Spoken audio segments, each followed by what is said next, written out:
Please join me in welcoming Dr.Ben Carson.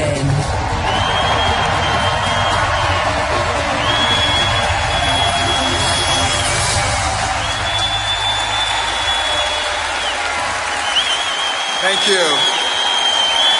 Thank you. Thank you, everyone. Thank you. Thank you.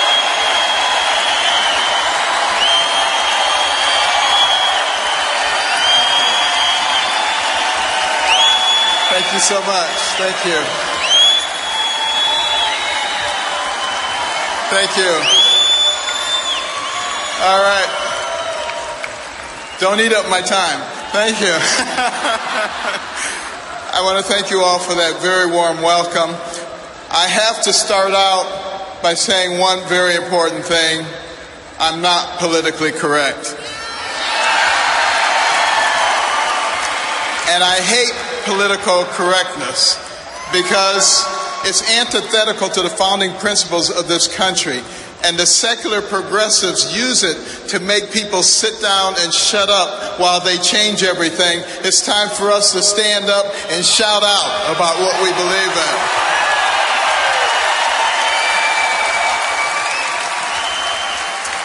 You know, I devoted my career to studying and operating on the human brain. This remarkable organ defines our humanity. It gives us the ability to not only feel and observe, but to reason. When we elect a president, we need to use that power of reasoning to look at their history, their character, what kind of people they really are. It makes all the difference in the world for us. And it is going to be so critical right now. We must resist the temptation to take the easy way out and to passively accept what is fed to us by the politically elite and the media, because they don't know what they're talking about, but they have an agenda. Now, we must also be weary of the narrative that's being advanced by some in our own party. The notion that a Hillary Clinton administration wouldn't be that bad, the effects would only be temporary.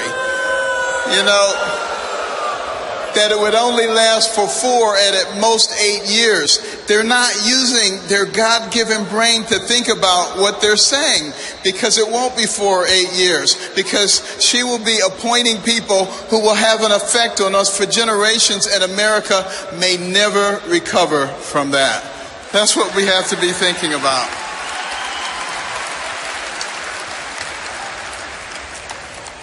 You know, interestingly enough, we have to start thinking about what would Hillary Clinton do if she was in fact the president. She would appoint Supreme Court justices, she would appoint federal judges, and that would have a deleterious effect on what happens for generations to come. Not only that, but she would continue with a system that denigrates the education of our young people, puts them in a place where they're never going to be able to get a job, where they're always going to be dependent, and where they can therefore be cultivated for their votes. This is not what America is all about, this kind of deception. And this is what we, the people, have the necessary obligation to fight.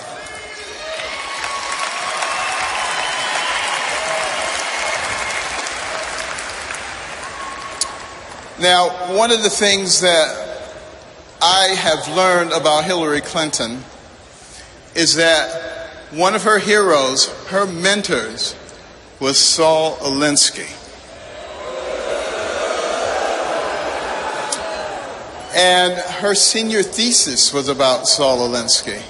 This was someone that she greatly admired and that affected all of her philosophies subsequently. Now, interestingly enough, let me tell you something about Saul Alinsky. He wrote a book called Rules for Radicals. On the dedication page, it acknowledges Lucifer, the original radical who gained his own kingdom. Now, think about that. This is a nation where our founding document, the Declaration of Independence, talks about certain inalienable rights that come from our Creator. This is a nation where our Pledge of Allegiance says we are one nation under God. This is a nation. This is a nation where every coin in our pocket and every bill in our wallet says, "In God we trust." So are we willing to elect someone as president who has as their role model somebody who acknowledges Lucifer? Think about that. The secular progressive agenda is antithetical to the principles of the founding of this nation.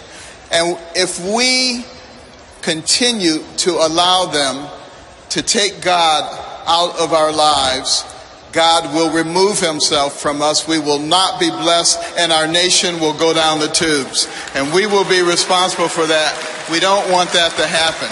Now, Donald Trump, he understands this very well. He understands that the blessings of this nation come with the responsibility to ensure that they are available to all, not just the privileged few.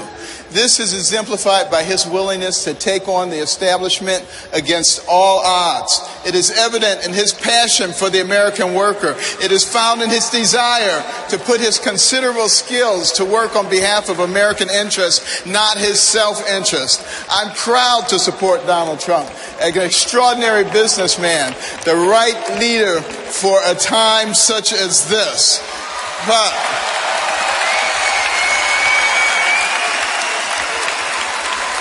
But you know what?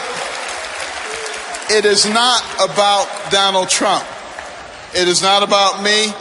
It is about we, the people. And Thomas Jefferson said that we would reach this point because we, the people, would not be paying attention, and it would allow the government to grow, to expand, and to metastasize, and to try to rule us. But he said, before we turn into something else, we, the people, would recognize what was going on, what we were about to lose, and we would rise up and we would take control of our nation. And I say now is the time for us to rise up and take America back.